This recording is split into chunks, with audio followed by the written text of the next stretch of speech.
about you, Frank? Did you see that freak on American Superstars last night? What? Last night. The freak on American Superstars. No. I mean, yes, I saw that guy accidentally. I don't watch American Superstars. You don't watch it, but you saw him. Yeah. Right, what are you, too good for the show? Yeah, I'm too good for a karaoke contest that makes stars out of people with no talent. You can't say that, dude. Some of those kids have real talent. No, they don't. They have good pitch. They're relatively clean. They're non-threatening to little girls and old ladies.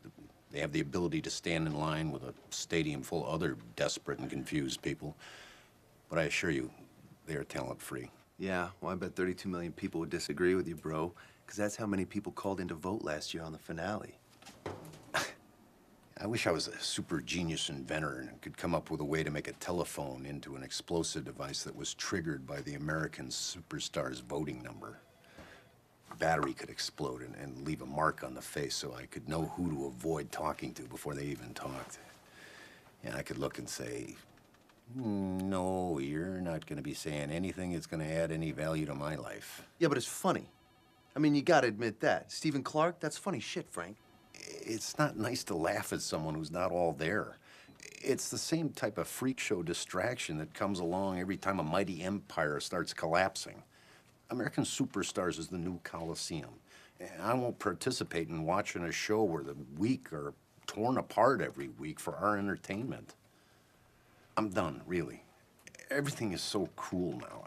I just want it all to stop. I feel sorry for Jennifer Aniston. No, it's tragic. You know, and I don't care how many foreigners she adopts. I do not like Angelina Jolie either. I know. I mean, nobody talks about anything anymore. They just regurgitate everything they see on TV or hear on the radio or watch on the web. When was the last time you had a real conversation with someone without somebody texting or looking at a screen or a monitor over your head? You know, a conversation about something that wasn't celebrities, gossip, sports, or pop politics. You know, there's something important or something personal. You know what? Tate and Jeff were talking about that this morning. They were saying how their freedom of speech is in jeopardy. Well, you don't listen to them either? No, I don't. What are you, more of a KT in a snake pit type of guy? Because those guys are pussies, Frank. All right? And they stole everything they got from Tate and Jeff. I really don't like any of them. How can you say that, bro? So maybe they're not politically correct, but it's funny, Frank. Well, seeing how as I'm not afraid of foreigners or people with vaginas, I guess I'm just not their target audience. You don't get it. If you got it, you wouldn't be so offended. Oh, I get it. And I am offended. Not because I got a problem with bitter, predictable, whiny millionaire disc jockeys complaining about celebrities or how tough their life is, while I live in an apartment with paper-thin walls next to a couple of Neanderthals who, instead of a baby, decided to give birth to some kind of nocturnal civil defense air raid siren that goes off every fucking night like it's Pearl Harbor. I'm not offended that they act like it's my responsibility to protect their rights to pick on the weak like pack animals. Or that we're supposed to support their freedom of speech when they don't give a fuck about yours or mine. So you're against freedom of speech now? That's in the Bill of Rights, man. I would defend their freedom of speech if I thought it was in jeopardy.